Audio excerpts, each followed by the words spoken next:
पिछले 3 साल में भारत ने रूस से सस्ता क्रूड ऑयल खरीदा।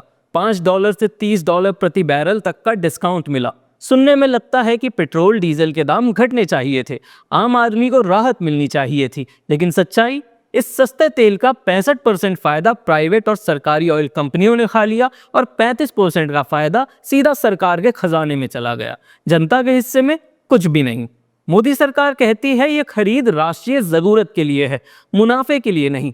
लेकिन रियलिटी ये है कि सिस्टम ऐसा बना दिया गया है कि सस्ता तेल भी महंगे दाम पर बेचा जाए और मुनाफा जनता की जेब में आने की बजाय कंपनियों और सरकार की तिजोरी में जाए। अब आंकड़े देखिए, पेट्रोल के दाम का 46% और डीजल के दाम का 42% सिर्फ टैक्स है। केंद्र सरकार पेट्रोल पर 13 रुपए लीटर और डीजल पर 10 रुपए लीटर एक्साइज ड्यूटी वसूलती है। ऊपर से राज्यों का वैट अलग। इस खेल में हर साल केंद्र को 2,70,000 करोड़ और राज्यों को 2 लाख करोड़ की कमाई होती है। इतना ही नहीं, अप्रैल 2025 में मोदी सरकार ने एक्साइज ड्यूटी में 2 रुपए लीटर और बढ़ा दिए, जिससे 32,000 करोड़ का एक्स्ट्रा कलेक्शन हो गया। यानी रूस से सस्ता तेल मिलने के बावजूद जनता से ज्यादा टैक्स वसूला गया और फायदा देने की जगह सरकार ने इसे अपने खर्च पूरे करने में लगा दिया। अब कंपनियों के मुनाफे पर नजर डालिए। 2022 और 23 में इंडियन ऑयल, भारत पेट्रोलियम और हिंदुस्तान पेट्रोलियम का कुल मुनाफा 3,400 करोड़ था। 2023-24 में ये मुनाफा 25 गुना बढ़कर 86,000 करोड़ तक पहुंच गया। 2024-25 में घटकर 33,602 करोड़ हुआ, लेकिन फिर भी 2022-23 के मुकाबले कई गुना ज्यादा। प्राइवेट सेक्टर में खेल और बड़ा है। रिलायंस ने $12.5 प्रति बैरल और नायरा ने $15.2 प्रति बैरल का रिफाइनिंग मुनाफा कमाया। 2025 की पहली छमाही में भारत ने रूस से 23.1 करोड़ बैरल तेल खरीदा, जिसमें से 45% सिर्फ रिलायंस और नायरा की हिस्सेदारी थी। 2022 में यह हिस्सेदारी रिलायंस की 8% और नायरा की 7% थी। मतलब जैसे जैसे रूस से तेल का डिस्काउंट आया, वैसे वैसे इन कंपनियों का कब्जा भी बढ़ता गया और मुनाफा आसमान छूता गया। ये तेल सिर्फ घरेलू बाजार में नहीं बिका, रूस से सस्ता कच्चा तेल लेकर उसे प्रोसेस किया और पेट्रोल, डीजल, एटीएफ जैसे हाई वैल्यू प्रोडक्ट बनाकर अमेरिका, यूरोप, यूएई, सिंगापुर जैसे देशों में महंगे दाम पर बेचा गया। सिर्फ 2025 की पहली छमाही में ही 6 crore tonne refined products export हुए, जिसमें से 1.5 करोड़ टन यूरोप को गए और कीमत लगी $15 अरब।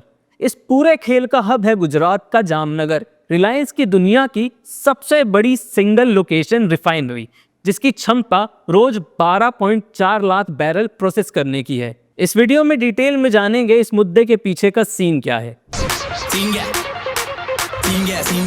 फरवरी 2022 में रूस यूक्रेन युद्ध छिड़ा। यूरोप ने रूसी तेल पर बैन लगा दिया और रूस ने एशिया की ओर रुख किया। As Russian invasion of Ukraine continues, the European Commission proposed a ban on Russian oil imports. So far, this is Europe's toughest move to isolate Russia. 2021 में भारत का रूस से तेल आया 0.2% था, जो 2025 में बढ़कर 37% हो गया। रूस भारत का सबसे बड़ा सप्लायर बन गया, औसतन 8.67 मिलियन बैरल रोजाना। यूरोप के बैन के बाद भी हम रशिया से तेल क्यों ले रहे हैं? इसके 3 बड़े कारण हैं। पहला, दूसरे देशों से ये सस्ता है। 2023-24 में इसी से भारत ने 1 लाख करोड़ की बचत की। डिस्काउंट पहले $30 था और अब $3 से $6 रह गया। दूसरा, लंबी डील्स। दिसंबर 2024 में रिलायंस ने 10 साल के लिए रोजाना 5 लाख बैरल तेल लेने का कॉन्ट्रैक्ट कर लिया। तीसरा, ग्लोबल प्राइस को स्टेबल रखना। असल बात यह है कि मोदी सरकार राष्ट्रहित का नाम लेकर इस पूरे खेल को जस्टिफाई करती है, लेकिन फायदा जनता की जेब में पहुंचने नहीं देती। सस्ते तेल का असली मजा बड़े कॉर्पोरेट्स और सरकार के खजाने को मिलता है और जनता अब भी 95 रुपए का पेट्रोल और 88 रुपए का डीजल भरवा रही है। अब कहानी में असली मोड़ आया जब अमेरिका के राष्ट्रपति डोनाल्ड ट्रंप ने सीधा इंडिया पर 50% टैरिफ थोक दिया। कारण, ट्रंप ने खुलकर कहा इंडिया रूस से डिस्काउंट पर कच्चा तेल लेता है, अपनी रिफाइनरियों में प्रोसेस करता है और फिर उसी को यूरोप और बाकी देशों को महंगे दाम पे बेच देता है। Donald Trump has targeted India yet again. Just 24 hours ago, he had threatened new tariffs on India, and now he's delivered. The 25% duty has been doubled, so tariffs on Indian goods will now stand at 50%. Trump has escalated his trade offensive, and this time India is squarely in his crosshairs. Earlier today, the US president signed an executive order. It says the same thing as the statements and social media posts, that India buys Russian oil, that is why it will face higher tariffs. That's essentially what Trump's executive order says. अब सोचिए, ये वही Trump हैं जिनके दौर में America खुद रूस से बड़ी मात्रा में सामान खरीदता रहा है, लेकिन ये आज नैतिकता का पाठ इंडिया को पढ़ा रहे हैं।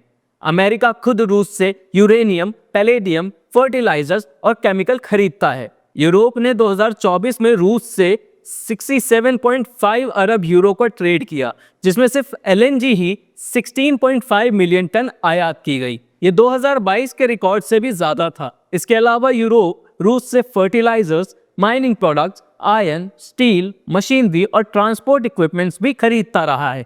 यानी खुद की जेब भरने के लिए वेस्ट रूस से डील करता है, लेकिन इंडिया को पब्लिकली घेरता है ताकि इंटरनेशनल प्रेशर बनाया जा सके। The EU continues to import energy from Russia. And despite Donald Trump's tough talk, America still buys uranium and fertilizers from Russia. Modi सरकार का तर्क ये रहा कि रूस से तेल लेना इसलिए जरूरी हुआ क्योंकि यूरोप ने gulf countries, Iraq, Saudi, UAE से भारी मात्रा में तेल खरीदना शुरू कर दिया, जो पहले इंडिया के सप्लायर थे। सस्ते तेल से 140 करोड़ लोगों को फायदा पहुंचाया जा सकता है। We have already made clear our position on these issues, including the fact that our imports are based on market factors and done with the overall objective of ensuring the energy security of 1.4 billion people of India. और ये पूरी deal national interest में है। लेकिन सवाल ये है, अगर सच में ये डील 140 करोड़ लोगों के नेशनल इंटरेस्ट में है, तो फिर टैक्स क्यों नहीं घटाया गया? क्यों 95 रुपए लीटर का पेट्रोल और 88 रुपए लीटर का डीजल अब भी बिक रहा है?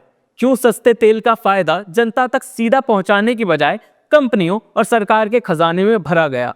यहाँ पर मोदी सरकार का पाखंड साफ दिखता है। नेशनल इंटरेस्ट का नाम लेकर इंटरनेशनल लेवल पर पॉइंट स्कोर करना, लेकिन घरेलू मोर्चे पर लोगों को राहत न देना। 2024 में चीन ने रूस से 62.6 बिलियन डॉलर का तेल खरीदा, जबकि इंडिया ने 52.7 बिलियन डॉलर का। लेकिन ट्रंप ने चीन पर कोई टैरिफ नहीं लगाया, सिर्फ इंडिया को टारगेट किया। ये दिखाता है कि ग्लोबल पॉलिटिक्स में इंडिया को कैसे आसान टारगेट माना जा रहा है। और मोदी सरकार, उसने सिर्फ स्टेटमेंट देकर मामला खत्म कर दिया।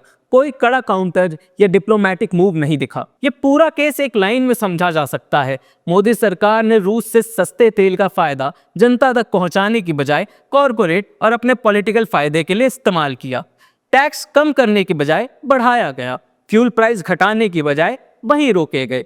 पब्लिक को ग्लोबल प्राइस स्टेबल वाली कहानी सुनाई ताकि सवाल उठाने वालों की आवाज कमजोर पड़े, और जब वेस्ट की डबल गेम सामने आई तब भी इसे लोगों के हित में बदलने की बजाय बस कूटनीतिक बयान देकर निकल गए। भारत अपने किसानों के, पशुपालकों के और मछुआरे भाई बहनों के हितों के साथ कभी भी समझौता नहीं करेगा।